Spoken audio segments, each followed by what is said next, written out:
Okay, today we're going to read um, a collection of reports on Bolshevism in Russia. These reports pretty much started immediately after the murder of Tsar Nicholas II and his family. And one thing that I think is kind of neat because, in today's age, information and news it travels in seconds. You get it at all. You can get it pretty much the moment it happens. And this is a series of telegrams, and you can see, and it shows the date that the telegram was sent, and then the day that it was received. And I think that's kind of cool because, in some situations there were a couple days, or there was a week or so where they were getting the telegrams, and you just wonder. And I would like to think that's the case where that's the first time they're receiving the information. Whoever is receiving the telegram, so I thought that was pretty cool. But yeah, this is a collection of reports on Bolshevism in Russia. I'm not going to read the whole thing, but we'll read a little bit of it, and we'll see if you like it or not. But I thought it was pretty good, very informative, and it really puts you in the moment of what's kind of happening when the Bolsheviks were taking over. So the forward. We're going to read the forward. The following collection of reports from His Majesty's official representatives in Russia from other British subjects who have recently returned from that country and from independent witnesses of various nationalities covers the period of the Bolshevik regime from the summer of 1918 to the present date. They are issued in accordance with the decision of the War Cabinet in January last. They are unaccompanied by anything in the nature either of comment or introduction, since they speak for themselves in the picture which they present of the principles and methods of Bolshevik rule, the appalling incidents by which it has been accompanied, the economic consequences which have flowed from it, and the almost incalculable misery which it has produced. All right, here we go. Number 1, Sir M. Finley to Mr. Balfour. This was received on August 20th of 1918. It was received in Christiana August 19th. It was sent on August 19th, 1918, sorry. And I have received following telegram dated the 9th of August from Woodhouse in Cromy at Petrograd to General Poole. Quote, British subjects have been arrested during the past 2 days without any charge having been made against them, but only 2 have been detained so far. We protested and asked for explanation. On 5th of August, all British officials at Moscow were arrested, but the majority were subsequently released and are presumably now under house arrest. End quote. Their probable evacuation was notified to us, and we were warned to be ready to leave with them. But as yet, we have no definite news from them. Commissary threatens to intern all Allied subjects. Please inform London of above, as we are not allowed to telegraph in any direction. Tell London also that up to the present, all are well here. In Petrograd position of Soviet power is becoming rapidly unattainable, and orders are being given from various units and places to be evacuated. That they are in touch with Germans is quite evident. A yacht is ready at Petrhof to take Lenin away. Number 2. Oops, hold on just a second. All right, number 2. Sir E. Howard to Mr. Balfour. Received August 20th. Stockholm, August 19th, 2018. Following is a summary of the more important points in a series of dispatches from Mr. Wardrop at Moscow. August 5th, about 4:30 this morning, a band of 10 armed attacked Consulate General and demanded admittance. Without my authority, One of the inmates of the house opened the door, being threatened with firearms. This was the fourth armed raid on the premises. Guards left at 5:30, and local commissary expressed his regret at the incident. During the morning, I learned of arrests of several British subjects, including Messrs. Armitage, Whitehead, William Cazalet, Hasty, over 70 years old, I guess Hasty was. William Cazalet Hasty, over 70 years old, sorry. North Behringer, Reuter's agent, that's in parentheses, and Miss H. Adams, one of my staff. In the afternoon, while Miss Lockhart was calling, another raid on the premises was made with warrant for arrest of staff. I protested and declared that I only yielded to force. Office was I'm reading this from the PDF, and it's some of the words are kind of difficult to see. So, office was sealed in great detail. Seals being attached to every drawer, to both safes, and to all receptacles for papers, also to outer doors to the office rooms.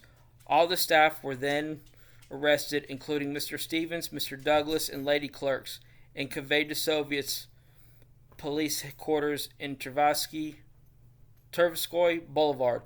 Mr. Lockhart, Captain Hicks, and I were not arrested, as Chicherin had promised that consuls and military missions should not be arrested.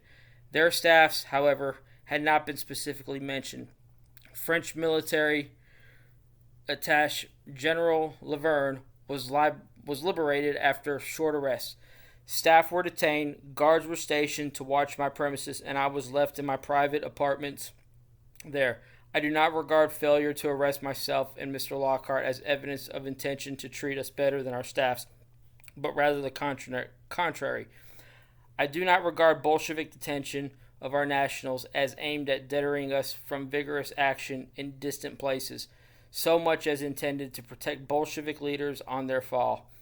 They are converting houses in center of the city into improvised fortresses in the belief that there will be soon a serious rising in which their allied prisoners will serve as centers.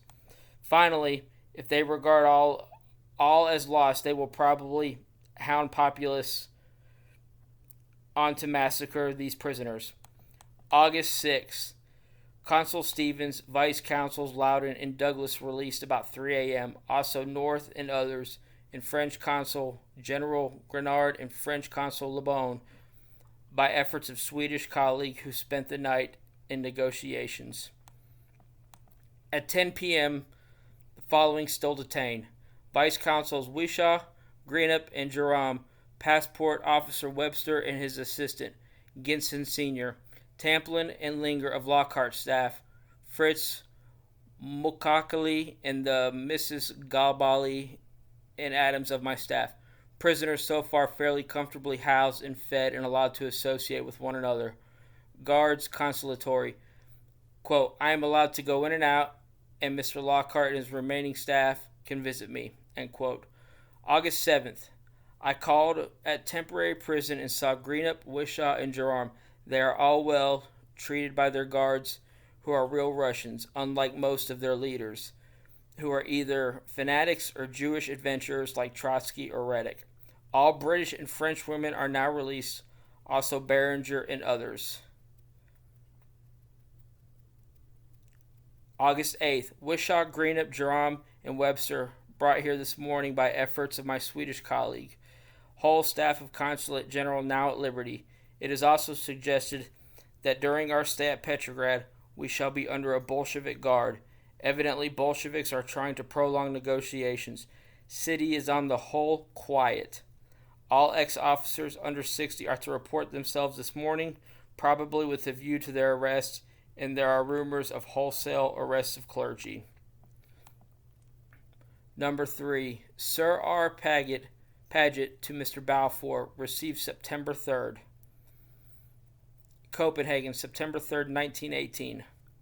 And this is listed as urgent. That's probably why it was received the same day, I guess. Following report from Danish minister at Petrograd has been communicated to me by Danish government. On 31st August, the government troops forced their way into the British embassy, their entry to which was resisted by British naval attache Captain Cromie, who, after having killed 3 soldiers, was himself shot. The archives were sacked and everything was destroyed. Captain Cromie's corpse was treated in a horrible manner. Cross of St. George was taken from the body and subsequently worn by one of the murderers. English clergyman was refused permission to repeat prayers over the body. French military mission was forced. A man named Maison and a soldier and several Frenchmen were arrested. Bolsheviks in the press openly incite to murder British and French. It is urgently necessary that prompt and energetic steps be taken. Number 4. Sir Paget to Mr. Balfour, received September 9th. Copenhagen, September 9th, 1918. I have received telegram from Petrograd as follows. Quote, wholesale arrests and decapitations have resulted from attempt on Lenin and murder of Uritsky. Bolsheviks are arresting bourgeois men, women, and children having no connection with the authors of these attempts on the plea that they are faced with conspirators. According to official reports, more than 500 persons have been shot during the last 3 days without inquiry or sentence. Fresh executions are being prepared, and the press is full of bloodthirsty articles. Lockhart was arrested and condemned to death, but at the last moment we succeeded in saving him. 28 British, including British consul and 11 French, have been arrested at Petrograd. In the prison's conditions defy description. In Fortress of Peter and Paul, where all the British are confined, prisoners have absolutely no food. In order to remedy this, we now have succeeded in forming an organization. Every night executions take place without trial. Terrorism continues. Protests against these proceedings has been made verbally and in writing by foreign representatives, including Germans. Lists of more than 1,000 hostages has been published by the government, amongst whom are 4 Serbian officers who will be shot if attempt on life of a commissary should be made. Number 5. Mr. Lindley to Mr. Balfour. Received September 11th. It was sent September 6th. I have just received news of murder of Captain Cromie by Bolsheviks and accusations of latter against him. Fact is that gallant officer devoted his whole time at Petrograd to the service of his country. His first subject was to prevent Baltic fleet falling into German hands. He then helped in evacuating valuable stores and latterly gave most of his attention to plans for preventing a German advance on Vologda.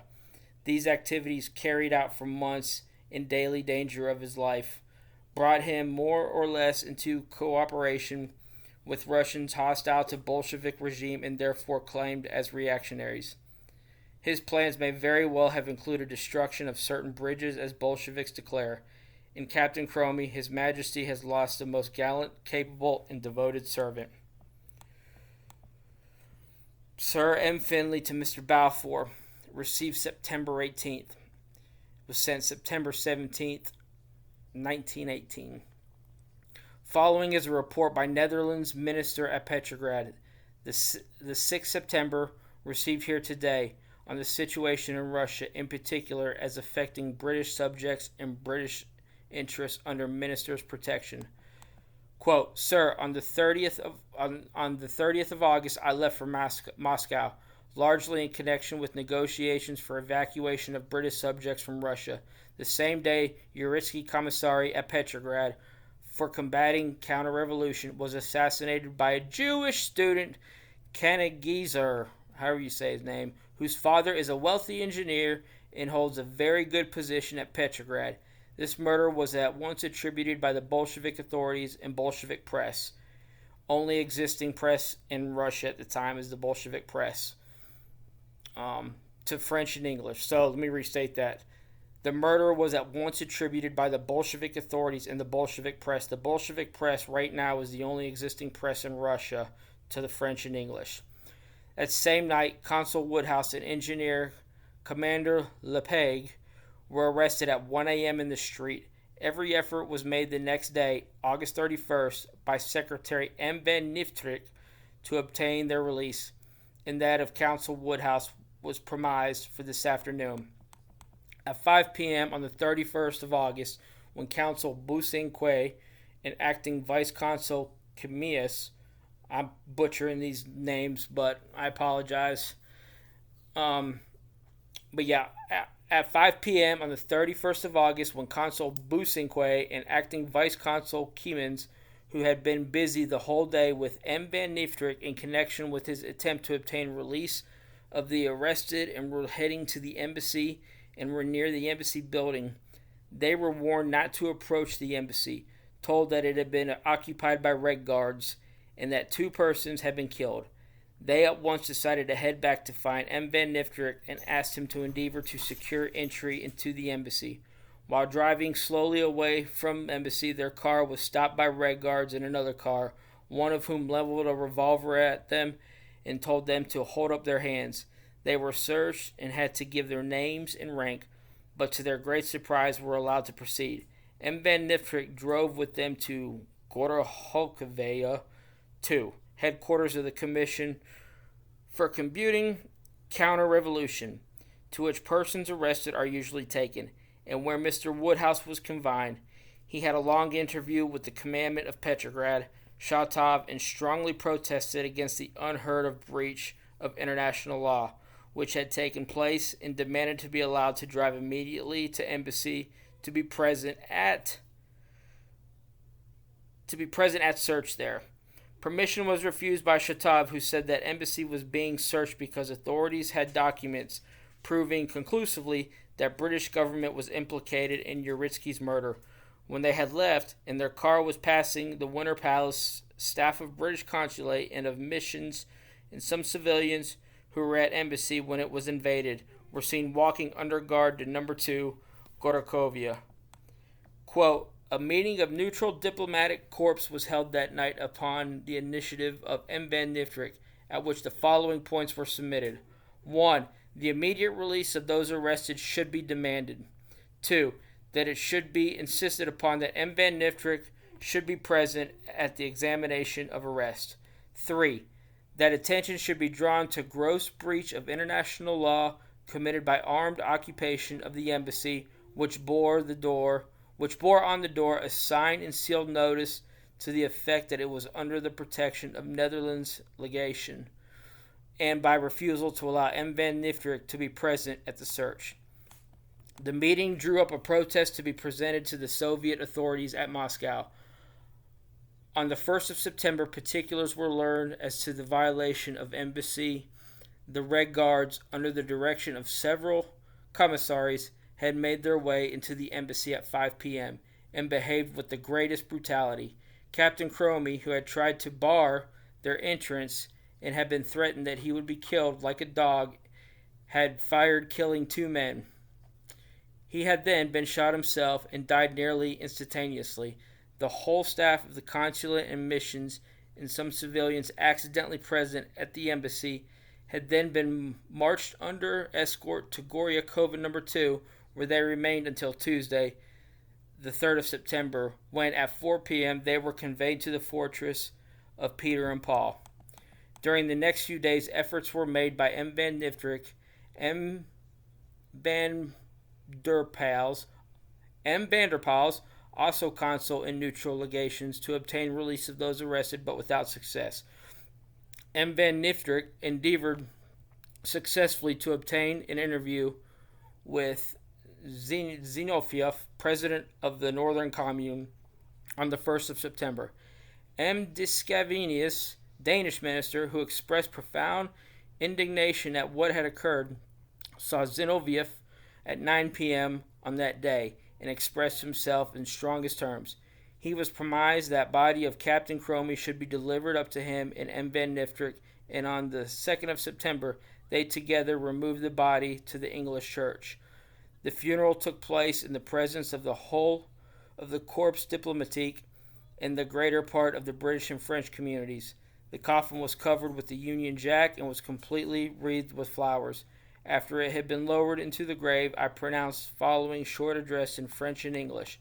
Quote, in the name of the British government and in the name of the family of Captain Cromie, I thank you all, especially the representatives of the Allied and neutral countries, for their honor you have shown Captain Cromie.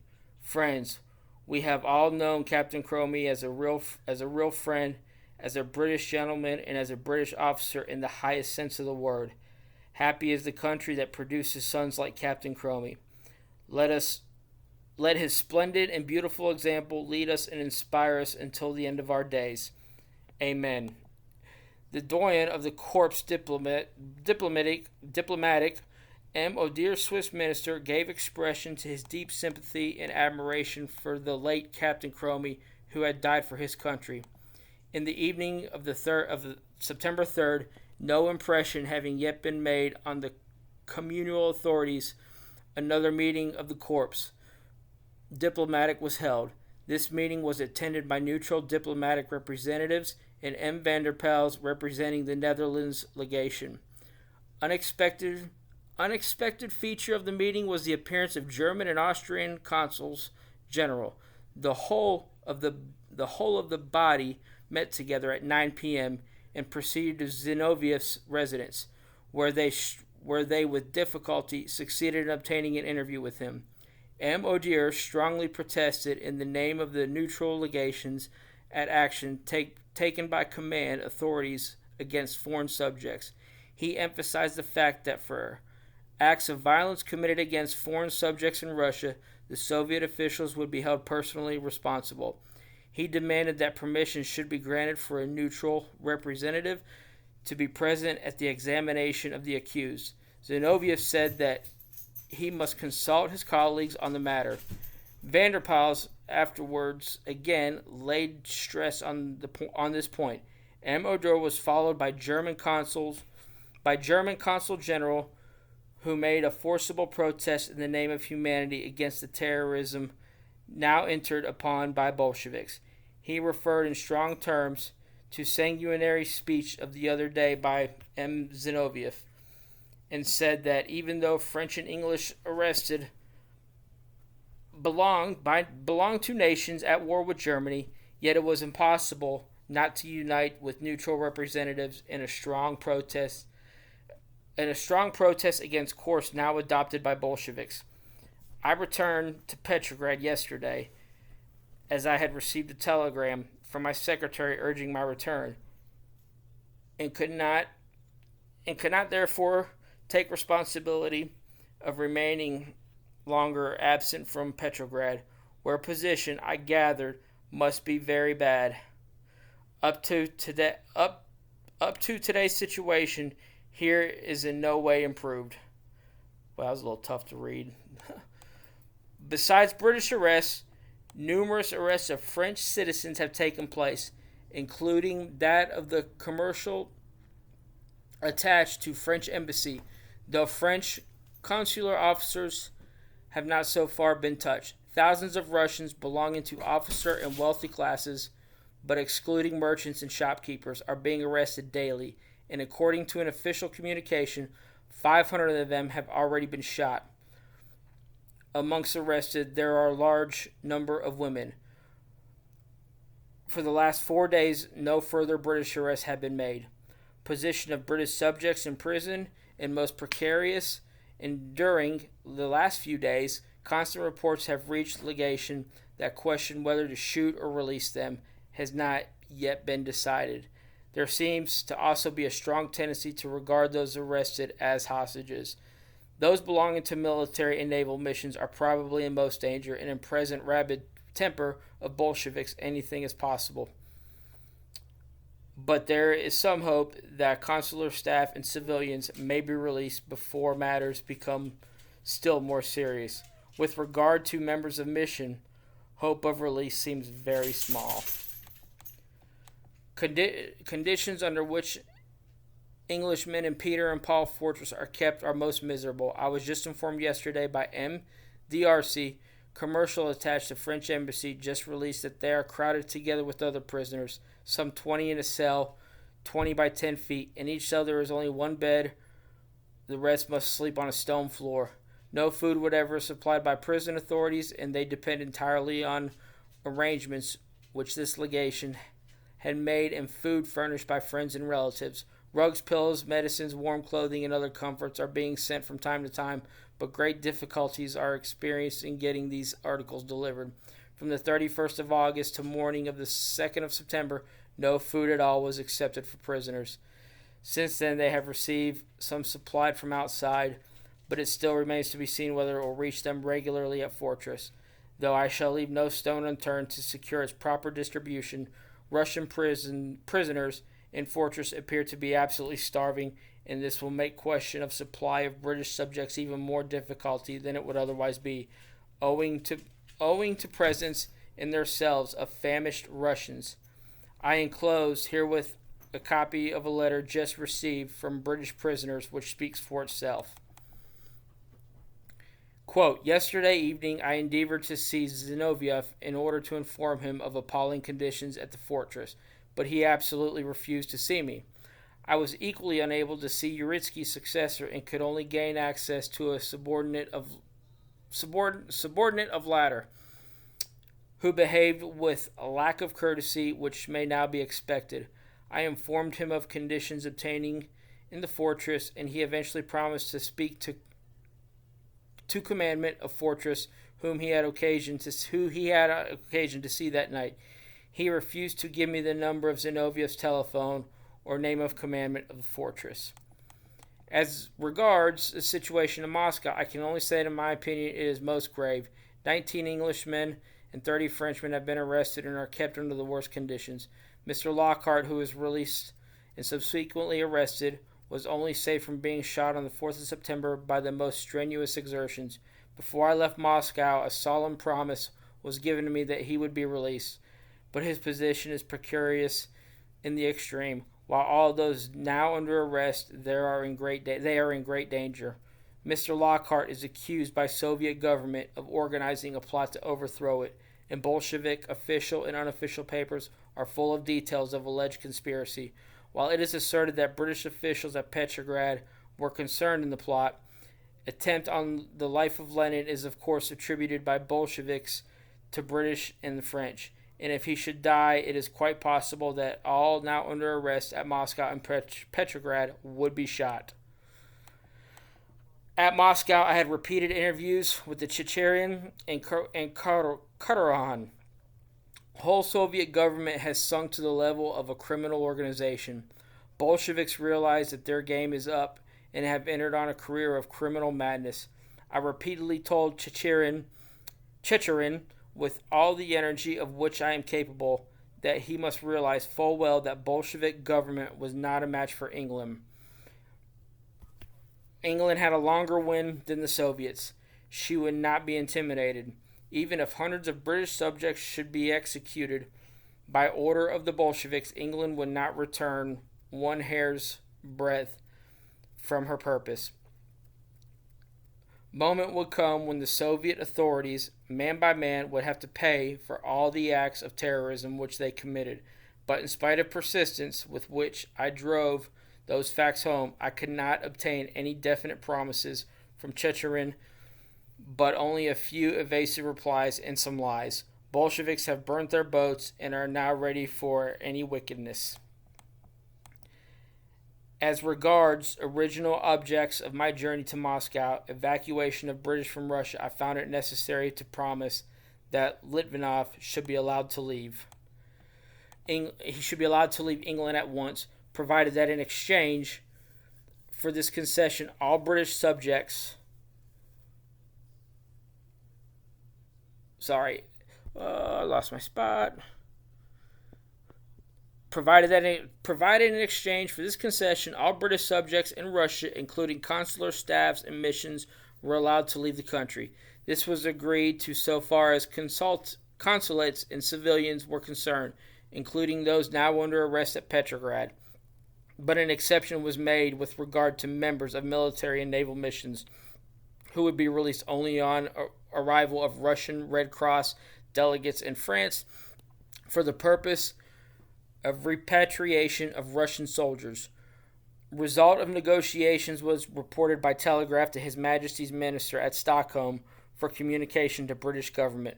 Quote, as regards invasion of British embassy at Petrograd, I had occasion to present a Checherin and Karahan in addition to my protests and demands for repatriation embodied in my note to Checherin of September 2nd. Joint protests drawn up by neutral diplomatic representatives at Petrograd, which I also signed, demanding release of all those arrested at embassy and that embassy should be handed over to me, and stating that Soviet government would be held responsible in every aspect for consequences of this breach of international law, which was quite unique in history.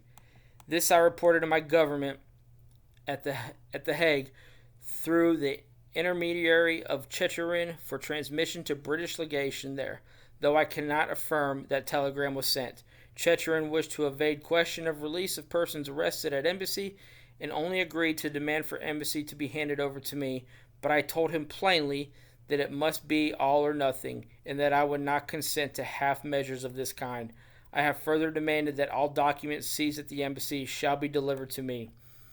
The foregoing report will indicate the extremely critical nature of the present situation.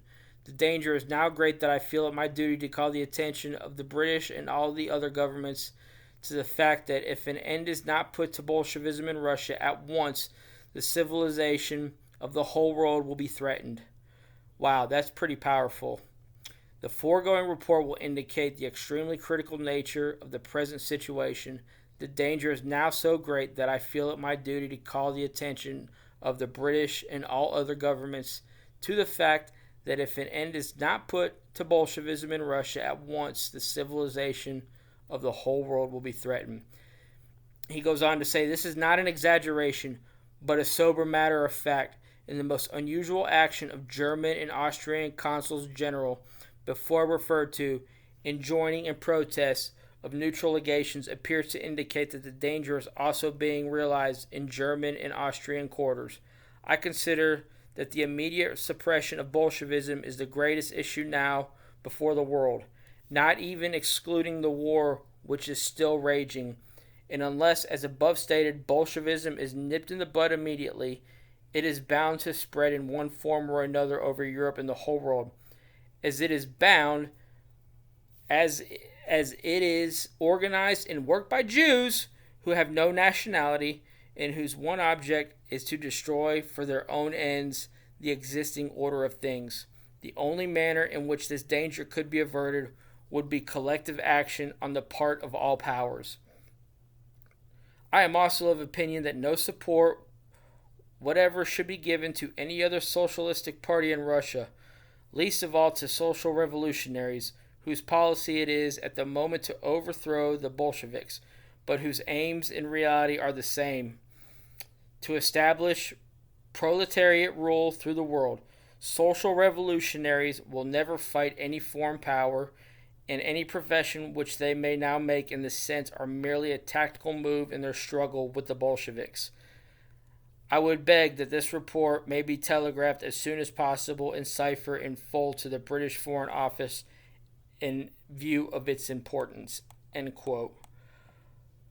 Following is a copy of a letter received from British prisoners in the fortress of Peter and Paul at Petrograd, dated September 5th, 1918. Your Excellency, we are not allowed to write letters. We will write to you daily since the chance of our letters getting through are very remote. Our life here is even worse than in Gorokhovaya too, and in a sense we are being treated exactly like Russian officers and bourgeois who are being slowly starved to death here. Our only hope lies in parcels, but delivery of parcels has been stopped for the moment. Those due on Monday last have not yet been delivered. It all depends on the caprice of someone in authority, and he seems very capricious. Surely we are entitled to be treated like prisoners of war and to be inspected by neutrals, to have the right of buying food, of getting news, of sending letters, of exercise, of getting clean linen, etc. Apart from the question of food, that of clothing and medical attention are most important. All the prisoners here have chronic diarrhea. Most of us Most of us have now got it. Requests for a doctor or medicine or complaints to the commandment all receive no attention. In short, our treatment is absolutely inhuman. Following is a short account for our treatment since last Saturday. We were never told why we were arrested, and from the first, all requests, etc., to see you have been contemptuously and rudely refused. We reached Gorokahova at 6 p.m. on Saturday, and after questioning of an aimless sort, we were put at 8 p.m. in a room about 25 feet by 15 feet, where there were already about 50 arrested Russians, murderers, and speculants. All beds were already occupied, and we spent the night between the three odd chairs, the floor, and walking about. By morning, we were all in the first stages of verminosity, very dirty, tired, and hungry. The first food came at 1 p.m. Small bowls of bad fish, soup, and 1/8 of a pound of bread. At 6 p.m., we got another 1/8 pound of bread. We received the same food on Monday also. On Sunday night, the room was less full, and we got some sleep. By that time, we were also getting used to the journey. Parcels arrived on Monday and eased the food situation. On Tuesday at 4 p.m., we were marched through the streets under escort here. The consul's request for a vehicle for our kit was most rudely refused. Here we were distributed in different cells, sized about 20 feet by 10 feet, in order to make up the number 20. In our cell are 13 Russians, 4 of whom are slowly starving to death. They have no food for 3 days. After we had been here 33 hours, soup came in at 3 a.m. and 1/8 pound of bread. We could not eat the soup. Wood, leather, stones mixed with cabbage and paper were its main ingredients. So we, too, will sooner or later starve to death. Our immediate need is parcels, but it is essential for you to send someone here on Saturday to see it they have been delivered and to obtain our receipts. Otherwise, they will not be delivered. Next is medical comforts. For diarrhea, 1 for diarrhea, 2 aspirin. We can get none. Third is some money. We will write again tomorrow. We are not allowed to leave ourselves. The door is never open. The WE periodically refuses to work, and the atmosphere is appalling. Need I say more, save that I hope you will lay the substance of this report before His Majesty's government, with many apologies for giving you this trouble. Signed from British subjects detained in Peter and Paul.